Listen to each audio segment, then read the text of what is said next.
កាលពីព្រេងនេះសូមស្វាគមន៍មកកាន់រឿងនិទានលោកប៉ាខាស្ទ័រអណ្ដាតចាស់និងមេរៀននៃភាពអត់ធ្មត់តួអង្គរួមមានប៉ាខាស្ទ័រជាអ្នកនិទានរឿងកូនខាស្ទ័រជាអ្នកស្ដាប់តាកញ្ចក់ភូជាតួអង្គឯកទន្សាយជែកជាតួអង្គរងតោះយើងទៅស្ដាប់សាច់រឿងទាំងអស់គ្នាលោកប៉ាខាស្ទ័រអង្គុយក្បាលភ្នក់ភ្លៀងដ៏កក់ក្ដៅក្នុងផ្ទះឈើតូចមួយនៃយប់ដ៏ត្រជាក់កូនខាស្ទ័រទាំង3អង្គុយជុំវិញប៉ារបស់ពួកគេដោយក្តីរំភើបនិងចង់ដឹងចង់ឃើញលោកប៉ាចាប់ដើមនិយាយដោយសំឡេងស្រទន់ថាយប់នេះប៉ានឹងនិទានរឿងអណ្ដោកចាស់ម្នាក់ឈ្មោះតាកញ្ចក់ភូកាលពីព្រេងនាយ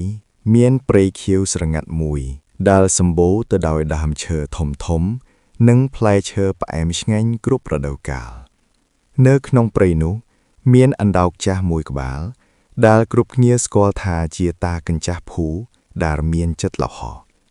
គាត់គឺជាសត្វដែលមានចិត្តត្រជាក់បំផុតនិងមានភាពអត់ធ្មត់ខ្ពស់បំផុតក្នុងចំណោមសត្វទាំងអស់ក្នុងព្រៃថ្ងៃមួយសត្វនៅក្នុងព្រៃទាំងអស់បានរៀបចំកម្មវិធីបុណ្យផ្លែឈើដ៏ធំប្រចាំឆ្នាំដើម្បីអបអរសាទរមិត្តភាពសត្វនីមួយៗត្រូវរកផ្លែឈើដែលពិសេសបំផុតនិងកម្របំផុតមកចូលរួមក្នុងពិធីនេះដើម្បីជាការបង្ហាញទឹកចិត្តតាកញ្ចាស់ភូបានសម្រេចចិត្តថាគាត់នឹងទៅបេះផ្លែឈើមាសលើកំពូលភ្នំខ្ពស់បំផុតដែលគ្មានអ្នកណាហ៊ានទៅកំពូលភ្នំនោះមានចម្ងាយឆ្ងាយណាស់សម្រាប់សត្វដែលដើរយឺតដូចជាអណ្ដោកហើយផ្លូវក៏មានការលំបាកខ្លាំងប៉ុន្តែតាកញ្ចាស់ភូមិមិនមានការព្រួយបារម្ភឬភ័យខ្លាចឡើយព្រោះគាត់ជឿជាក់លើការតស៊ូរបស់ខ្លួនឯងគាត់បានរៀបចំស្បៀងបន្តិចបន្តួចដាក់ក្នុងបង្វេចហើយចាប់ផ្ដើមធ្វើដំណើរតាំងពីព្រលឹមស្រាងៗតែម្នាក់ឯងក្នុងពេលនោះដែរសត្វទន្សាយម្នាក់ឈ្មោះជែកបានឃើញតាកញ្ចាស់ភូកំពុងវារយ៉ាងយឺតតាមដងផ្លូវទៅភ្នំជែកបានសើចចំអកយ៉ាងខ្លាំងហើយនិយាយឌឺដងថាតាឯងចង់ទៅដល់កំពូលភ្នំនៅជាតិក្រោយមែនទេបើដើរយឺតយ៉ាងនេះតាកញ្ចាស់ភូគ្រាន់តែញញឹមដោយភាពស្ងប់ស្ងៀមហើយបន្តដំណើរទៅមុខទៀតដោយមិនតបតអ្វីទាំងអស់ព្រះអាទិត្យចាប់ផ្ដើមរះខ្ពស់ឡើងពីលើមេឃហើយអាកាសធាតុក៏កាន់តែក្តៅខ្លាំងឡើងដែលធ្វើឲ្យសត្វដទៃហត់នឿយតាកញ្ចាស់ភូនៅតែបន្តបោះជំហានមួយយ៉ាងនឹងននិងទៀងទាត់បំផុតនៅលើផ្លូវដ៏វែងឆ្ងាយដែលនៅខាងមុខគាត់ដកដង្ហើមវែងដើម្បីរក្សាកម្លាំងរបស់គាត់ឲ្យបានយូរអង្វែងនិងមិនឲ្យញីនឹងចោះចាញ់នឹងកម្ដៅឡើយស្រាប់តែមេឃចាប់ដើមប្រែជាខ្មៅងងឹតយ៉ាងរហ័សហើយភ្លៀងក៏ធ្លាក់ចុះមកយ៉ាងខ្លាំងគួរឲ្យភ័យខ្លាចផ្លូវឡើងភ្នំប្រែជាមានសភាពរអើនិងភក់ច្រាំខ្លាំងដែលធ្វើឲ្យការធ្វើដំណើរកាន់តែពិបាកជាងមុនទ្វេដង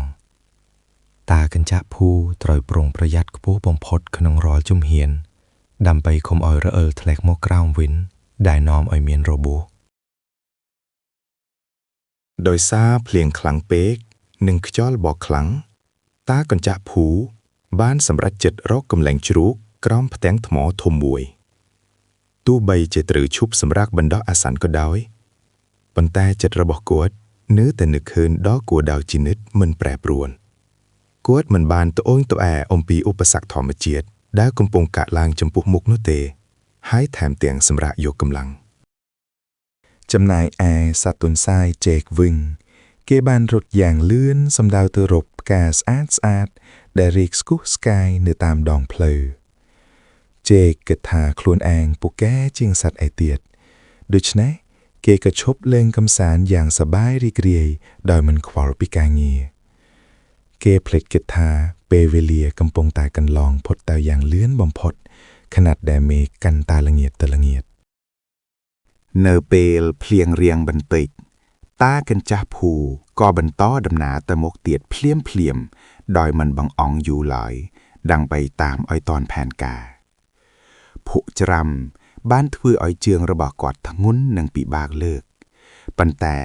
กอดเนอแต่ชีเยี่ยมเลิกเจืองมาข้างเติมหมกจีนิก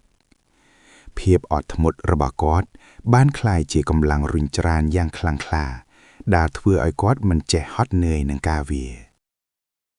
บนตัวปีฉลังกัดเพลอพกกดบานมดอลมอสตึงหมวยได้เมียนตึกโฮขลังเน้นกรุธนักกูอ้อยคลาดบ่มผ่อนสัตว์โดยตีเตียดเพราะแห่จีอาดหนึ่งบอกบองเจ้ากาเรือดำหนาในตรองจำนึกดอกกรุธนักนี้จีมันขานเล้อยบนแต่ตากันจ้าผูบ้านสำลังเมอเตอตรอยมค้างรู้ยโรควิธีฉลองสตึงนูดอยพีบสงบสงีมหนึ่งมอดจอดกอดบานแห้วตึกอย่างยืดดอยปรากำลังถึงออกได้เมียนขนงคลูนดังไปตบโตหนึ่งจรอนตึกได้โฮคลังทมอมุดนึกขนงตึกมันอาจถือไอ้กอดรอดทอยบานหลายตัวใบชีเวียถือไอ้กอดเมียนก้าชื่อจับคลักก็ดาวไอ้จอตีบ่มพดกอดก็อาจชล้องแต่ดอตร้อยมุกขางเตียดดอยโชคใจบ่มพดหนึ่งบนต้อดำนายล่างพนุ่มดอยก็ได้สังขึงពេលថ្ងៃត្រង់ឈានចូលមកដល់កម្ដៅថ្ងៃដែលចេះក្ដៅខ្លាំងបានធ្វើឲ្យតាកញ្ចាស់ភូមានអារម្មណ៍ហត់នឿយនិងស្រេកទឹកខ្លាំងគាត់បានរកឃើញម្លប់ឈើត្រជាក់មួយកន្លែងនៅក្បាលផ្លូវដើម្បីអង្គុយសម្រាកយកកម្លាំងត្រឹមតែមួយរយៈខ្លីគាត់បានហូបទឹកបន្តិចបន្តួចដើម្បីឲ្យស្រឡះក្នុងខ្លួនឡើងវិញរួចសម្លឹងមើលទៅកំពូលភ្នំដែលនៅជិតបង្កាយเนื้อกันไลมวยเตียดมันชงายบันหมานต้นทรายเจ๊กบานเกงหลวกย้างสกอบสกอลกร้าวดามเชอโทมมวยด้อยเพียบเจอจะเอาเจกึทาอันดาเนื้อชงายนะดูชนะเก้เมียนเปลจร้านสำหรับเกงเลงนังดาเลงกำสารเนื้อไปกรอยก็บานเพียบเมียนเนี่ยนังกาเมืองไงเนี่ยดะเต้บ้านถือเอาเจกบัดบองการปรงประยัดจมพวกโกดาวแดกคล้วนเตยถือตากันจ้าผูบ้านหมกดอเจิงดามเชอเมียดเนยกำปูลพนุ่มอย่างเปิดประกาศแมนบรรต่อปีการต่อสู้อย่างอยู่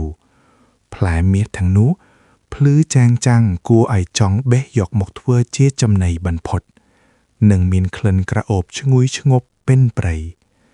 กอดบานสำเลิงเมอพลายเชอทั้งนู้ดาวได้รำเพิบหนึ่งโมตนะเพียบจำปวกโคลนแองได้มันบ้านบอกบ้องเจ้าគាត់បានប្រើស្នូកដ៏រឹងមាំរបស់គាត់ដើម្បីការពារផ្លែឈើកុំឲ្យខ្ទេចនៅពេលវាធ្លាក់ចុះមកដល់ដីដែលរឹងគាត់បានជ្រើសរើសផ្លែឈើដែលស្អាតបំផុតនិងធំជាងគេបំផុតដើម្បីយកទៅផ្ញើអ្នករាល់គ្នានៅក្នុងពិធីបុណ្យការខិតខំប្រឹងប្រែងរបស់គាត់ពេញមួយថ្ងៃបានទទួលលទ្ធផលជាទីគាប់ចិត្តនិងមានតម្លៃមហាសាលตากันจ้าผู้จับดานเถือดำนาตลบหมกเวนขนาดเปลได้สัตว์โดเตเตียดกมปุงแต่ลิงซาวหนึ่งมันต้อนโรคพลายเชิดเทินกอดมันบ้านชุบสำรากอยู่แล้วปรูกอดจ้องเตือเอาต้อนเปลเวเลียในการจับดามกรรมวิธีบนตามกาสัญญาร้อยจุมเฮียนได้ตรลบเตอวิงคือโป้เป่งดาวเพียบเจือเจียกหนึ่งสนามหย่อนยิมในเลือพเตมุกดอเจริวจรวนรำเป็กนู้ต้นสายเจกพยักปีเกงเตียงเตาะสลุดให้ดึงคลวนทาจิตดอลเปลกรรมวิธีบนประดามเตอหายเก๋บานสตุรถอย่างเลื่อนโดยชอลผิวได้มันประหยัดระโหดดอลพลัดเจืองดัวหนึ่งชื่อเจืองอย่างคลั่งในตามเพลยพีประยับประยาลชุลหัวฮาดโดยซากาทเวสประหาบานบังกอจีโครทนักดอลคลวนแองเตวิงเนเปลเงียโจมาดอลตากันจะผูบ้านมาดอตีเลียนบุญมุ่นเกบังอ๋อจีมวยพลายเมียดอกกำรายได้มันถลอบเมียนสัตว์เปรย์เต็นอ๋อมีนกาเพียบอายหนึ่งเก้าสาสาจมพวกเพียบอัตมุดหนึ่งก้าต่อสู้ระบอกกอดเจคลังบังพดตากันจะผูบ้านใจกลุ่มเล็กพลายเชอเมียบนุดอลกรุบเนียดอยกระเดริกเรียหนึ่งตึกจัดดอตู้ลมตัวเลียโลกปาคาสเตอร์บ้านบรรจบเรื่องในเตียนดอยปราบโกนท่าเพียบอัตมุดคือเจกุนลือดอสำคัญในเพียบโจกใจขนุนจีวัดกอดบานประดาวโกนเอาแจ้ต่อสูบชียิ้ม ตัวใบเจียกิจการเนาะหักโดเจียลำบากหรือยืดอย่างน่าก็ดาวจ้อโกนคาสเตอร์จังใบบ้านยลปีเมเรียนนี้อย่างจะบาดรูดก่อเก่งหลวกเตอร์ย่างมีนสึกได้ซกขนงสุปเปิลลอ